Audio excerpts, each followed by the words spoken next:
Epstein file ini kan gini loh. Ini kan yang membongkar kan resmi ya, Department of Justice ya, Amerika, dan berdasarkan undang-undang. Artinya ini bukan gosip jalanan kan? Ya, bukan teori konspirasi lagi udah. Kalau di Indonesia kan katanya di antara nama yang disebut itu kan ada orang yang dia punya kedekatan dengan Trump juga kan? Dan dia seorang pengusaha dan tokoh politisi. Dia punya hubungan bisnis dengan Trump juga. Pasti tahu lah. Ada juga katanya disebutkan salah seorang menteri Indonesia juga ada di situ katanya. Ya. Bahkan ya ada mantan presiden juga disebut, cuma sekedar di mention aja. Jangan kalau 6 juta tadi ya dibuka lebih gila lagi.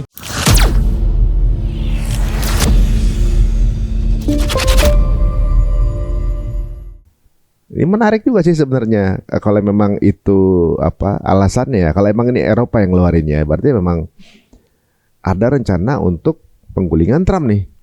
Bisa jadi. Kalau kita merujuk Quran nih, lagi-lagi merujuk Quran. Ya, katakanlah kita inilah yang based on moral, based on morality. Di Quran kan jelas ya. Mereka tuh walaupun seolah terlihat bersatu gitu ya. Karena kepentingannya itu syahwat keduniaan dan ada kepentingan setan di situ. Al-Quran mengatakan tahsabuhum jami'an wa qulubuhum shatta. Kita melihat seolah-olah mereka bersatu padahal hati mereka tuh bercerai. Itu kan janji informasi dari Al-Quran kita harus percaya.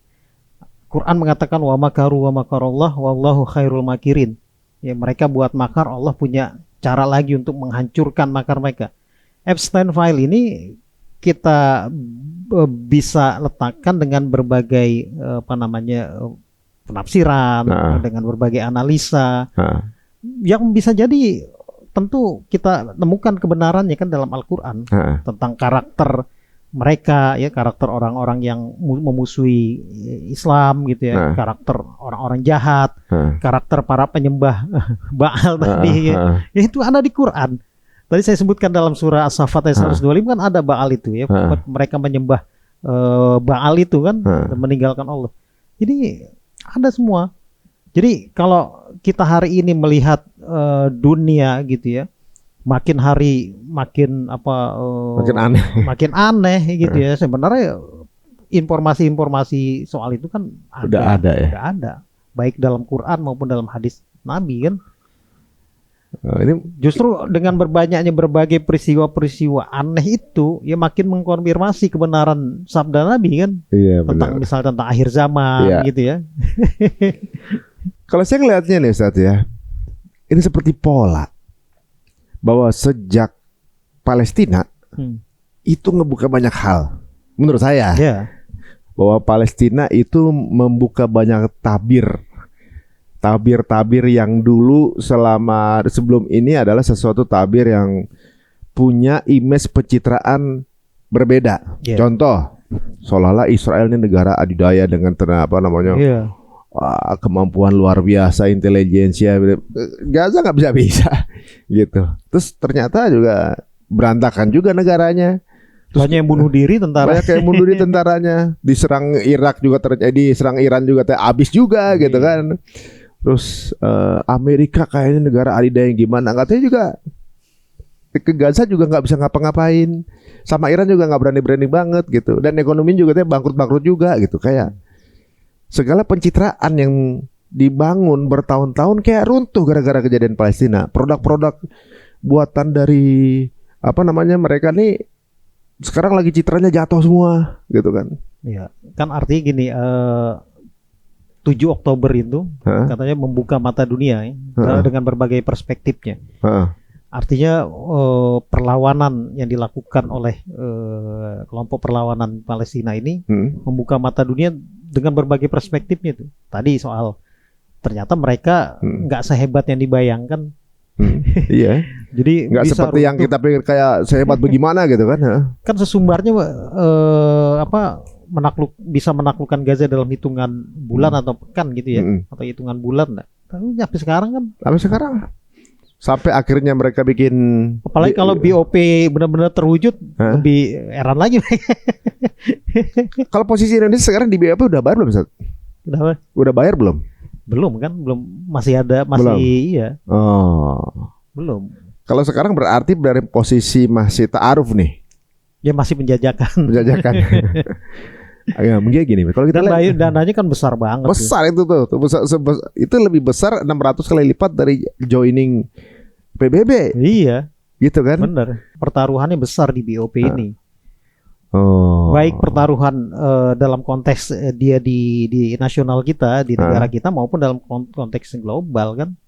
Dengan dana yang sebesar itu di tengah kondisi rakyat, ini pertaruhan luar biasa. Gitu. Wah, kalau kita lihat sekarang nih harga dirinya dari apa namanya, orang yang terimage bagus lagi pada jatuh-jatuhnya sekarang nih. Kayak harga dirinya Amerika sendiri aja dah. Kan lagi hancur. Ternyata di dalamnya ada ICE yang tembak-tembakan sendiri, yang orang ngerasa inilah rasanya di Gaza kan gitu kan. Kayak mereka lagi tertimpa masalah yang sama dengan pola-pola mirip seperti IDF kan begitu. Dan kalau ngomongin moral, ternyata mereka juga justru pelanggar hak asasi manusia yang besar mereka juga. Hak veto itu melanggar demokrasi, ya kan? Nah, itu udah Venezuela dijajah jatuhnya. Diculik presiden. Diculik, itu kan udah melanggar kedaulatan itu jatuhnya kan. Tapi nggak dihukum juga. Nah ini kan udah makin terbuka kalau ternyata demokrasi itu cuma instrumen politik begitu.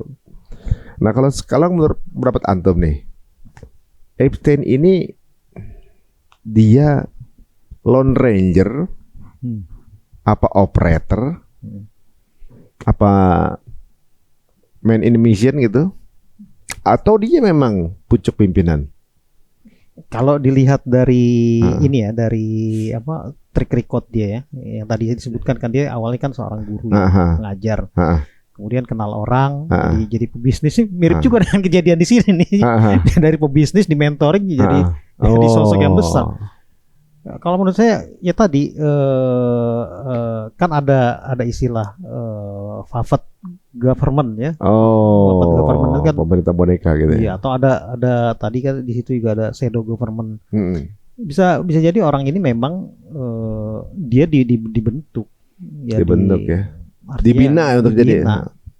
Ya, dan banyak kan di orang-orang seperti ini sebenarnya banyak yang dia dibina kemudian sampai bisa mendapatkan akses terhadap orang-orang penting yang dalam bahasa kita sekarang disebut sebagai elit global kan.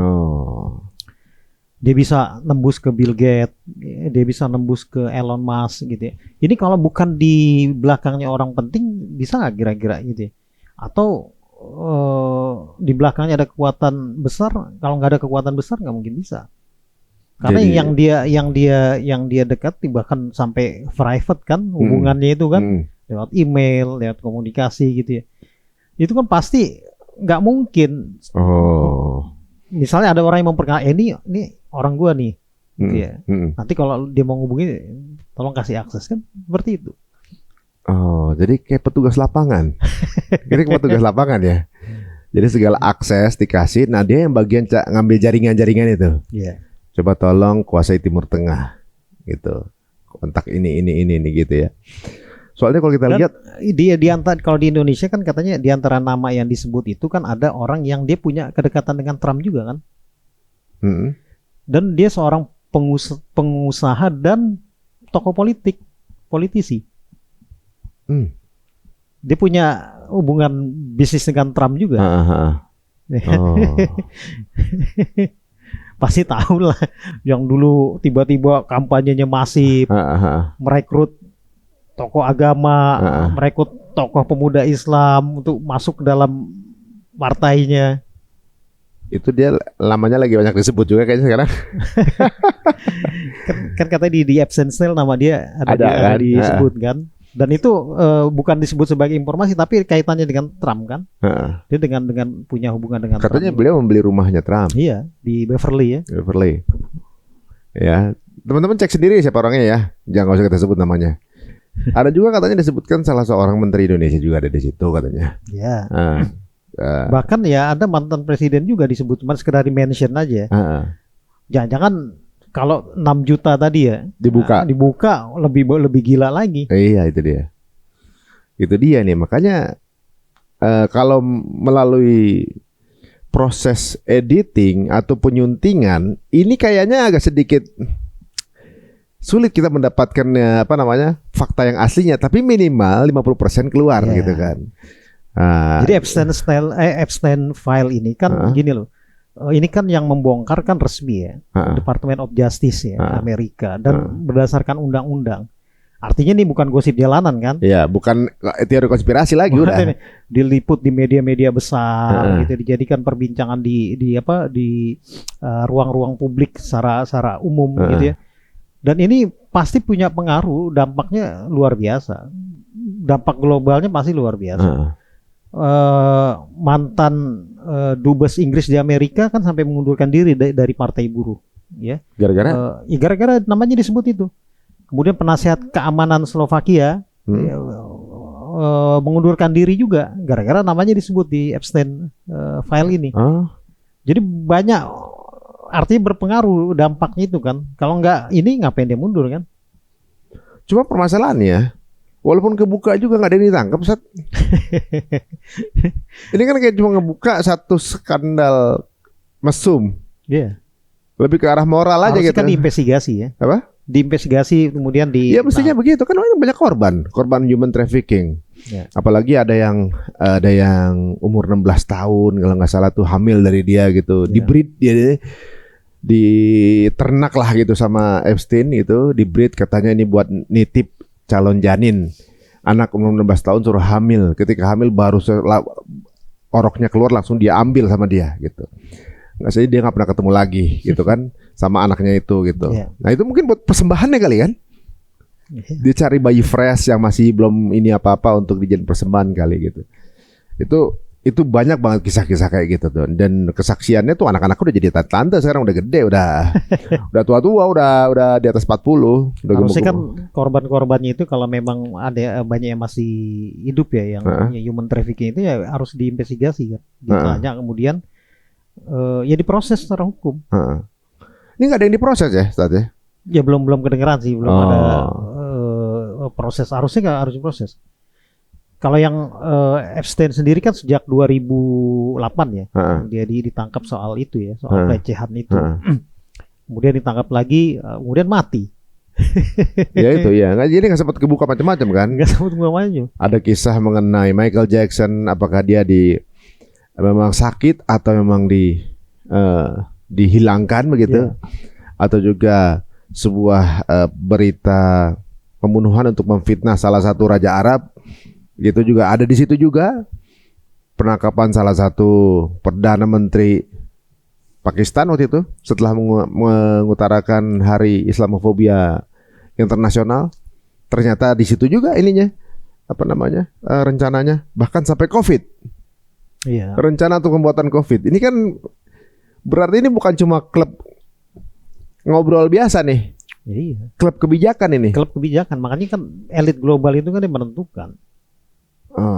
Kan orang-orang yang punya pengaruh ya dalam menentukan kebijakan. Ya baik dalam ekonomi, politik, gitu ya, keamanan. Ya, itu kan mereka. Saya ngerasa bisa aja begini saat ini, mungkin bayangan. Kalau di Indonesia yang banyak bukan elit global, elit gombal. Nah, saya juga ada tertarik untuk mungkin ke arah sana, Zat. Jadi berarti gini, kemungkinan bisa aja enggak sih, Zat ya. Kedepannya bisa jadi Trump lebih ganas menurut saya. Karena apa? Ini kayak ancaman buat dia. Kalau nggak nurut, gua buka file yang lebih parah. Soalnya lagi itu, Zat. Ini file yang keluar, filenya parah juga sih, tapi parahnya masih parah-parah dia bisa sangkal. Jangan-jangan ada data yang lebih parah yang belum dikeluarin, yang menuntut dia untuk melakukan sesuatu. Kan ini file ini kan buat ancaman katanya. Buat dan pasti menyandera orang-orang di dalamnya. Iya. Sebenarnya ini kan file untuk menawan kan, menyandera para pemimpin untuk nurut kan gitu. Bisa jadi kayak gitu, Saat. Bisa jadi gitu. Atau malah tobat sebaliknya. Nah, kalau saya melihatnya, politik ini kan selalu ada sesuatu untuk menyandera. Kalau di Indonesia kayaknya pakai kasus korupsi. Tipenya kayak gitu. Kalau mencoba melawan, kasus kamu naik kan gitu kan, seperti itu. Mirip nggak Sat polanya tuh? Ya gini, lihat latar belakang Epstein dulu ya. Epstein itu kan pertama dia seorang Yahudi Eropa. Iya. Kemudian ada juga yang mengatakan dia seorang agen Mossad gitu ya. Artinya nih orang yang bukan orang biasa gitu ya. Walaupun dari latar belakang orang biasa kemudian ketemu orang dan bisa jadi di situ ada proses pembentukan. Dan dalam dunia ini kan dalam circle mereka gitu ya. Untuk melumpuhkan lawan itu kan diantaranya dengan menyandra. Dengan menyandra lewat kasus-kasus. Itu kan paling mudah. Mas Ari misalnya dicari nih. Detail, kemudian disandra. Macam-macam keluarin nih. Kan banyak yang terjadi seperti itu. Iya. Ya. Dan wajar kan orang bertanya-tanya, tiba-tiba misalnya ada satu orang, satu tokoh, kok kelakuannya absurd. Misalnya menjilatnya gila-gilaan di luar Nurul gitu ya, menjilat. Ini ada apa nih gitu. Kan orang wajar kalau bertanya-tanya ya. Bisa dia tersandra karena kasus, ya bisa juga karena memang dia punya kerakusan, keserakahan untuk mendapatkan materi kan, seperti itu. Jadi ada hal yang kemudian bisa bikin dia malu gitu kali ya, bagaimana? Kalau dikeluarin gitu. Dan itu kan dalam ini katakanlah mereka ini gangster lah. Ya. Memeras itu. Gangster yang punya program menguasai dan merusak. Kalau namanya gangster kan dia tindakannya pasti seperti itu, nggak peduli. Ya. Yang penting tadi kepentingan dia terjaga, syahwat keduniaan mereka dia terpenuhi. Dan dia masa bodoh. Ya, ini kelompok yang memang kalau dalam Freemasonry ini kan saya pernah bahas, puncak ideologi mereka kan humanisme itu. Humanity above all. Mereka menapikan hal-hal yang sifatnya di luar kebendaan. Dia hanya yang sifatnya materi, kebendaan. Makanya mereka tidak mempercayai hal-hal yang sifatnya metafisik ya. Kalau dalam sebagian kelompok mereka gitu ya. Mereka nggak percaya pahala dosa kan. Halal haram hantam. Halal semua. Halal semua bagi mereka, boleh semua. Mereka berkeyakinan bahwa setelah mati nggak ada pertanggungjawaban setelah kematian, nggak ada kehidupan setelah kematian. Nggak ditakutin pokoknya. Nggak ada yang takutin. Nah ini yang memiliki cara pandang kayak begini itu ada. Dan ada. Mayoritas malah begitu. Berapa waktu lalu kan kita lihat ya ada penembakan di sekolah SMA ya. Kemudian orangnya mati kalau nggak salah ya, mati si penembak itu. Ini kan dia terpengaruh kan, terpengaruh entah lewat suatu ideologi ya, atau ya pasti lewat ideologi lah. Ideologinya itu kan ideologi yang tentu saja berbeda dengan yang secara umum. Artinya misalnya dia merasa nih kalau gue matiin orang biasa aja, ya kan? Kan ada ya yang seperti itu. Terus ada kelompok yang ideologinya anarki, kan ada. Apalagi ini kelompok yang punya ideologi anarki kan nggak dapat apa-apa kadang, cuman perlawanan aja, rebellion ya, perlawanan, rebel itu nggak dapat apa-apa. Apalagi yang elit global ini dia dapat apa-apa. Yang dapat semua. Iya, lebih gila lagi ininya, daya rusaknya kan.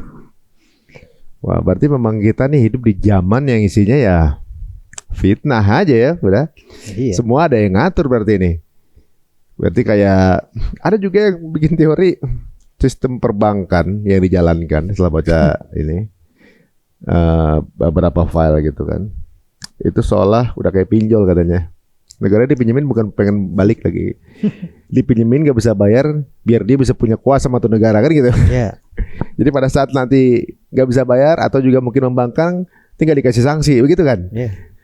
Wah, kira-kira ini dengan keluarnya mungkin kan kalau kita tahu nih keluarnya baru setengah-setengah. Kan kalau pinjaman tuh biasanya ada trapnya, ada jebakan. Jebakannya, ada jebakan-jebakan untuk mengunci kan gitu kan.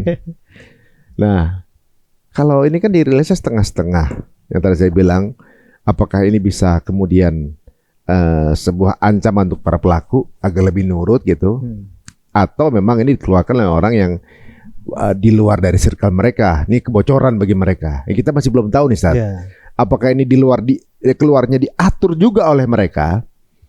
Ada pola lain yang lagi dimainin, atau memang ini asli pure, literally bocor. Allah punya cara membocorkan. Benar. Soalnya kan sekarang ada narasi baru bahwa ternyata bisa saja bahwa Epstein adalah bosnya Epstein itu Putin. Lari lagi keluar lagi lain lagi gitu kan, seolah-olah penggiringan opini kemana lagi. Kalau emang iya, saya merasa kalau ini polanya nggak sesuai sama yang ini, tapi bisa jadi kita nggak tahu. Apa aja bisa terjadi. Kemungkinan itu kan bisa aja. Tapi kan kalau Putin kan di luar dari Uni Eropa, gitu. Sedangkan yang dikelola itu kan circle itu gitu. Nah, itu kan unik. Kalau misalnya Putin bermusuh sama mereka dan jeroan mereka udah dipunya, kan mudah bagi Putin untuk kemudian nguasain musuhnya semua kan. Dan Putin nggak ada ya disebut ya di Epstein file ya? Ada beberapa kali diundang katanya gitu. Ya mungkin dia nggak tertarik aja kali atau gimana. Oh diundang aja ya? Saya kurang paham soalnya masih jutaan sih. Semua yang mengeluarin ini mungkin baru baca juga berapa ribu kan. Jadi serunya itu setiap hari ada yang baru. Ada linknya. Ada linknya. Semua setiap hari ada yang baru dan selalu ada yang orang lain belum tahu gitu. Dan kita nggak bisa bilang si Anu nggak ada, nggak bisa bilang ternyata bahwa siapa tahu ke depannya dia ada, kita nggak tahu. Gitu. Nah makanya lagi yang pernah kesana pernah ketar-ketir ini gitu kan. Ada sampai stand up komedi Amerika, dia merasa tersinggung gitu kan. Karena apa? Katanya namanya ada di situ kan. Tapi saya nggak pernah ke sana. Tapi nama saya ada di situ. Nggak tahu pas ditulisnya. Coba carikan stand up komedian yang seperti dia gitu. Gitu bilang. Kok saya nggak dipanggil saya aja gitu katanya. Kan ada seperti beberapa nama di Indonesia, tokoh Indonesia yang hanya sekedar di mention saja. Kan? Ada juga. Ya kalau sekarang nih Sat, kalau emang ini adalah sebuah kebocoran, katakanlah kebocoran. Berarti kan ada yang jauh lebih besar dibanding ini, yang sedang bermain. Nah, kalau posisinya ini, kalau menurut dari awal dari dulu yang antum berikan nih kayak apa namanya di berbagai rancangan ini kan seperti ada satu kesatuan antara Amerika dan Uni Eropa kan, dari zaman menjatuhkan Sultanan Islam dulu kan, mereka tuh bersatu kan, sekutu kan, sekutu white supremacist lah gitu. Kok bisa keluarnya di saat lagi terpecah, kongsi mereka terpecah dan keluar. Nah, ini kalau dari sisi terbaik dan terburuknya deh Sat. Misalnya sisi baiknya kemungkinannya apa, kalau buruknya kemungkinannya apa? Ya gini, kalau sisi baiknya tentu saja gini ya. Makin membuka mata dunia gitu ya, tentang bagaimana wajah para elit mereka kan, elit Eropa lah. Tapi bukan orang manis ya katanya. Elit global yang selama ini jadi perbincangan kan, para pemimpin dunia, para orang yang menguasai ekonomi gitu, dan sebagainya. Ini makin menguatkan begitulah wajah mereka sesungguhnya. Artinya mereka punya ideologi yang memang seperti itu. Dan wajar kalau misalnya mereka mendukung genosida di Palestina ya, karena memang mereka begitu. Mereka orang-orang yang ya mungkin kalau bicara humanity hanya sekedar kedok saja gitu ya. Di belakang itu mereka ada kepentingan yang justru untuk memuaskan kemanusiaan dia sendiri gitu. Sahwat manusiawi dianya sendiri itu yang kita bisa lihat gitu ya.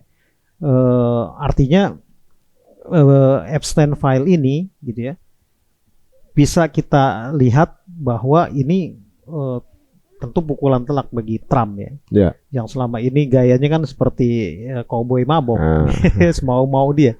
Ya, BOV itu kan BOP ya dia gitu. Iya. Ya, apa perdamaian dunia ya dia. Iya. Seperti ada gium dalam ada apa orang diktator. Negara adalah aku kan gitu. Iya. Nah, ini BOP kan sebenarnya gitu. Artinya ini juga mendesak dia kan, mendesak Trump gitu ya. Dan tentu berpengaruh ya, sangat berpengaruh. Apalagi kalau misalnya tekanannya itu dari dalam negeri dia sendiri. Ya, dari dalam negeri dia sendiri untuk melakukan investigasi dan lain sebagainya, dan sangat berpengaruh. Nah, sisi lainnya gitu ya, kita kan nggak tahu ya dalam dunia seperti ini ya apapun bisa bermain, bisa terjadi. Ini kan mereka kelompok ini ya, kelompok yang kepentingannya tuh dunia gitu loh. Iya. Kepentingannya materi. Bagaimana caranya menguasai dunia kan gitu. Iya. Nggak ada takutnya sama ya, sama apa namanya Tuhan gitu ya. Nggak ada, kita bisa lihat kan dari file-file yang apa melibatkan elit global tadi ya. Ada disebut misalnya Pangeran Andrew, bahkan ada fotonya itu. Iya. Pangeran Andrew. Salah satu yang paling banyak itu Pangeran Andrew. Iya. Kemudian ya banyak lagi lah tokoh-tokoh yang disebutkan di situ. Artinya ini kan membuka mata dunia gitu ya. Epstein File ini membuka mata dunia tentang wajah elit global yang selama ini menjadi perbincangan kelakuannya kan. Iya. Atau mungkin begini Ustaz ya. Kenapa negara-negara tersebut nggak pada memihak Palestina karena tersandra? Bisa juga nggak Ustaz? Iya bisa. Memang kejam juga si Israel ini gitu. Emang udah nggak sesuai sama value yang kita usung bersama nih. Tapi ya apa boleh buat. Saya kan nggak bisa bela ke sana. Orang saya ada barang buktinya kan gitu. Bisa jadi gitu. Mungkin ya Ustaz? Iya. Segala kebijakan itu kayak artis-artis kan nggak bisa bela Palestina. Kalau ada kebanyakan yang ada hubungannya sama Puff Daddy waktu itu sama mirip kayak gini kan. Ada sebuah pesta, mereka punya barang bukti, kemudian mereka diminta untuk ngelakuin ini dan ngelakuin itu gitu. Dan artis-artis yang populer masa kecilnya semuanya tiba-tiba berubah jadi gemulai begitu. Karena dengan polanya mirip ini. Iya, kan Epstein ini kan dia punya pulau tersendiri kan di Virgin ya, di Little St. James. Itu kan private party-nya di situ kan. Private party di situ yang mereka bukan hanya memuaskan syahwatnya saja kan. Pasti di situ kan ada perbincangan terkait kondisi global. Ya. Karena yang datang ke situ kan orang-orang punya pengaruh. Ya. Bukan orang-orang biasa, bukan artis yang sekedar di panggung aja misalnya ya. Ada misalnya kayak Bill Gates gitu ya. Elon Musk gitu misalnya. Itu kan orang-orang yang punya pengaruh. Dan ini puncak bagian kecil dari puncak gunung es saja yang bisa jadi bagian kecil cuma ya. Bisa jadi dari 3 juta itu yang 3 jutanya lagi yang bahaya tuh. Itu lebih dahsyat lagi kan. Benar juga ya Ustaz ya. Jadi ibaratnya yang datang ke sana adalah orang-orang yang punya pengaruh dan sampai siapapun itu jadi menjalankan tugasnya dengan misi mereka ini. Sampai artis-artis juga ketika bikin lirik tentang itu atau simbol-simbolnya tentang itu gitu kan. Jadi kayak ada titipan yang harus mereka campaign. Makanya dipilih orang-orang yang sesuai sama misi mereka. Ada hal yang unik nih teman-teman semua. Kalau kita ngelihat misalnya teori konspirasi gitu, sebelum terjadi udah ada di The Simpsons, gitu kan San? Ternyata kreatornya The Simpsons masuk dalam list. Sorry. Jadi misalnya The Simpsons itu orang bilang berarti The Simpsons ini bukan memprediksi, tapi mengakui. Jadi kayak confession gitu deh, kayak mengakui melakukan itu gitu. Dan uniknya kode-kode warna dari pulau itu gitu, kemudian bentuknya itu seperti sesuai dengan salah satu channel anak gitu ya, karena pulau ini dipakai untuk membawa rombongan anak-anak untuk memuaskan nafsu bejat dari para tamu-tamu itu kan.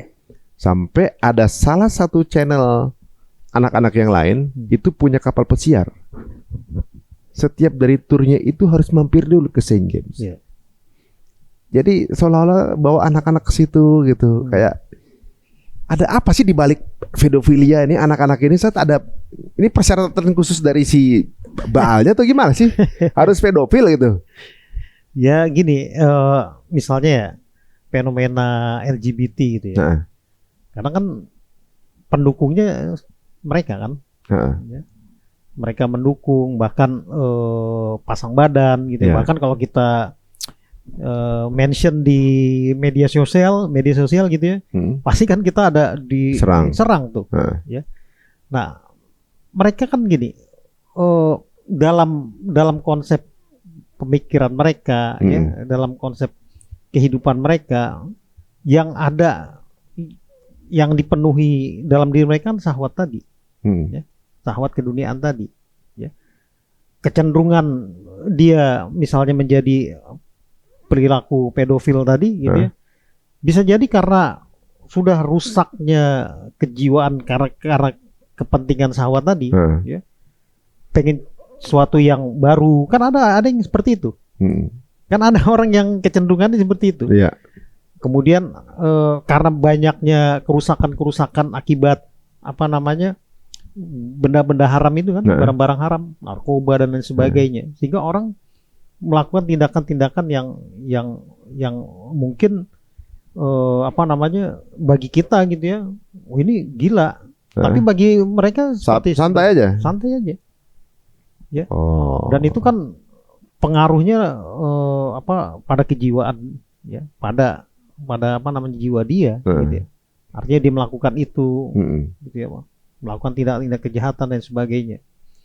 Jadi ada memang orang-orang yang punya kecenderungan itu tuh ada, ya, cenderungan merusak, kecenderungan kerusakan dengan berbagai bentuknya lah, yang sebagaimana disebutkan dalam Epstein File itu kan, ada pedofilia, ada human trafficking, ya, ada child trafficking dan sebagainya, ada narkoba, miras dan sebagainya.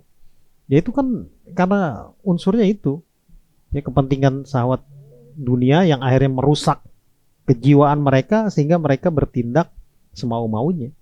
Ya. Dulu kan ada nih rame buku The Confession of Economic Hitman. Pernah dengar nggak judul itu? Belum. Pengakuan seorang yang ditugaskan untuk merusak ekonomi. Di suatu negara, termasuk di Indonesia. Itu kisah nyata nih? Kisah nyata. Itu pengakuan. Saya lupa penulisnya siapa gitu. Tapi sempat heboh kan. Dan ada kan orang itu. Orang seperti itu ada.